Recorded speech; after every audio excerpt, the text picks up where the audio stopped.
Hey guys, welcome back.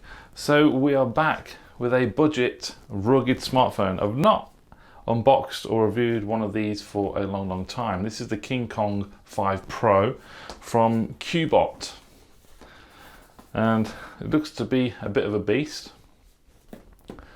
6-inch HD plus display, water drop, Android 11, MT6762D processor, which is the MediaTek Helio P22.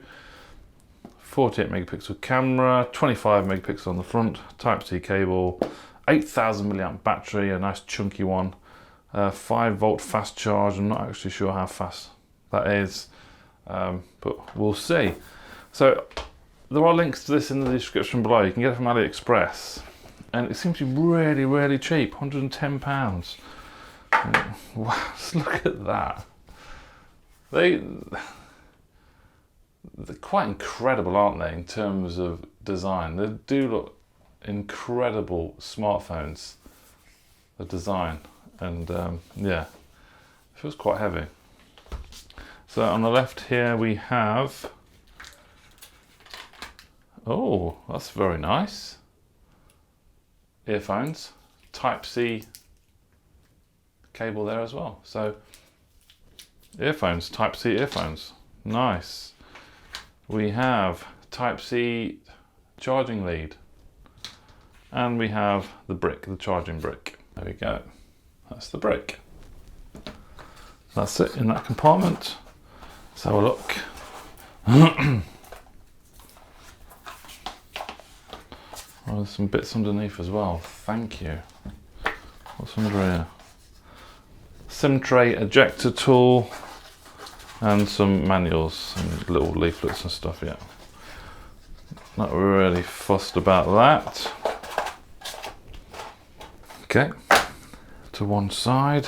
Now there seems to be a screen protector. Going to take that off fully actually. Don't do screen protectors. What a beast. Look at that. In terms of weight, it weighs 308 grams. A thickness of 18.75 millimeters. That is how thick this monster is. That's a button down there, I'm not sure what that is. Might be one of them SOS buttons. We have fingerprint sensor there. It's not clickable. I think we have a power button there as well on the side. Nothing on top. We have a SIM tray on the side there, a volume rocker. And we have a flap covering the USB port. So we can get this open. It's always difficult to open, aren't they? That's going to keep obviously the waterproofing. USB Type-C, yeah. Wow, splendid. We have front facing camera. And you can see the earpiece there as well. We have stereo speakers on the back as well, there and there. Let's turn it on.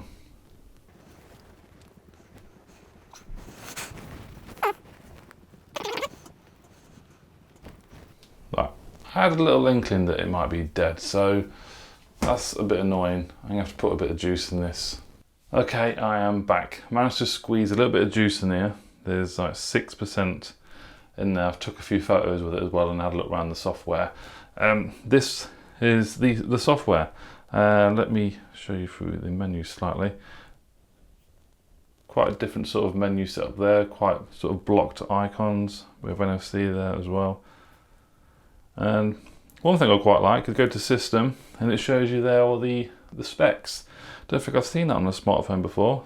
So this is their sort of software uniqueness, I suppose, compared to others. So look. 4 gig of RAM, 64 storage, 25 megapixel AI selfie, 48 megapixel quad camera, it's Android 11, 720p display, 8,000 milliamps and 1.8 gigahertz clock speed, octa-core CPU. It's a Helio P22, which I mentioned earlier. So I mean, to be fair, it's quite a dated phone. There's no swipe gestures, you've just got the nav bar there at the bottom. It's only a 720p display as well. But the price you can get this at the moment really reflects that as well, to be honest.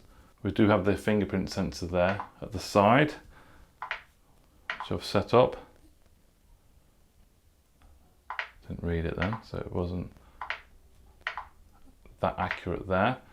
But on the whole, it seems okay. Not that fast. That's full blast.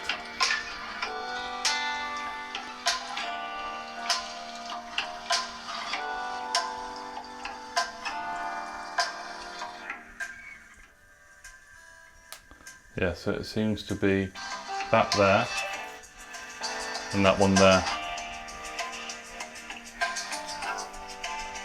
It's obviously bleeding out there as well, so both of them. So that's max volume.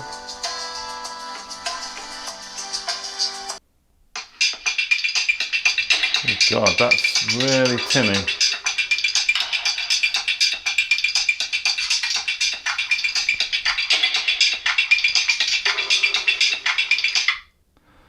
Yeah, the sound quality isn't amazing, quite tinny there, but it's definitely loud.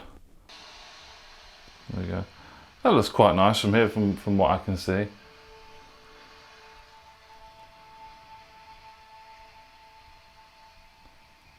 Not sure on the viewing angles. It's not bad. But that's what you can expect from the display on the KingKong Pro 5. So we look at the camera setup then. So we have a main 48 megapixel sensor, 5 megapixel macro, and a photosensitive lens at 0.3 megapixels. Not entirely sure what that is. And on the front, we have 25 megapixel. Now the camera software and features are dated. There's no ultra wide on here, there's no real zoom, it's just digital zoom. There is a bokeh mode, but on here you choose the strength of bokeh there and the size of the circle around the subject. It doesn't work well at all. Quality is not great, so it's not proper bokeh, it's just purely software, and it doesn't work that well. The pictures I took on here, some of them didn't turn out too bad actually. And zooming in a little bit, you still retain the quality there as well, which isn't that bad. Could do with more that vibrance and maybe saturation. Again there, that's not bad. That's actually done a pretty decent job there, to be honest. Obviously you've got to catch the right light, so lighting conditions need to be good. Again there, that's great as well for a phone at this price point. This is one of the pictures. It's struggled to expose the shed properly. Sort of brought out the sky a little bit more. Obviously that's when I tried again and got a much better exposed shot there. So these sort of phones you have to try a few times to get the perfect photo. Selfie camera, 25 megapixel there. That's looking okay. It's going to get the job done. And then I missed that. Blinked. Yeah, so that was the look at the Cubot KingKong 5 Pro. It is dated. Cubot did send me this out to, to take a look at it and unbox it. Struggling to find the sort of consumer this would be for. If you're looking for a rugged device, then you might want to consider something like this. The camera quality is okay, but like I said, it's just a dated phone. There's no obviously high refresh rate. It's just an LCD panel, only 720p. Yeah, I'm struggling really, but it does look an impressive device. I'll definitely give it that. There's a nice bit of weight to it, and I think I'm going to give it my drop test. Now the drop test I'm going to do is extreme. Now on the website it says 1.5 meters drop test. This is going to be a lot higher than 1.5 meters.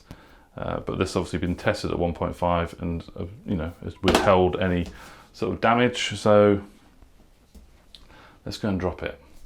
Do not try this at home, okay? Train professionals.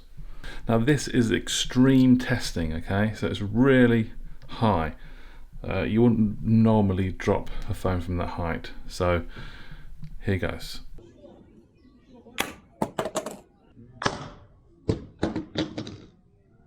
So you've just seen the drop test. Did it survive? Well, I can tell you that's the only real mark on the corner. You can see that. And then also just the top corner yellow sort of fringe there. That is slightly damaged. But other than that, the screen is intact. The back, absolutely fine. No marks on it at all. Just seems to be that corner that really took the brunt of it, really. It doesn't turn on though. Had 5% battery when I dropped it, and it's just completely dead. So it survived my test in terms of structural sort of damage, and you know, cosmetically it looks like it hasn't been dropped, but something's broken inside.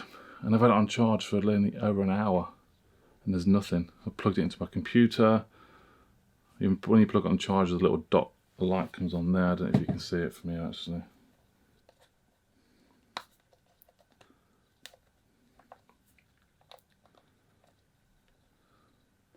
You're probably not going to be able to see that. But yeah, there's a little blue dot that does appear on there. But yeah, it might be the display gone in there or something. But yeah, unfortunately, that's why you couldn't see any of the videos and the photos I actually recorded from this phone directly on the screen. To show you via the screen on this. So yeah, that was my unboxing and first and last look of the Cubot KingKong 5 Pro. Any questions, pop them down below. It's certainly a rugged phone. The camera quality on the main camera wasn't actually that bad, to be honest, for such a sort of dated, rugged, affordable smartphone. But that's probably all it's got going for it, really. Obviously it's fully waterproof as well, dustproof, shockproof. But links to this will be in the description below if you want to take a look at that. But yeah, thanks for watching guys, and I'll see you in the next one. Bye bye.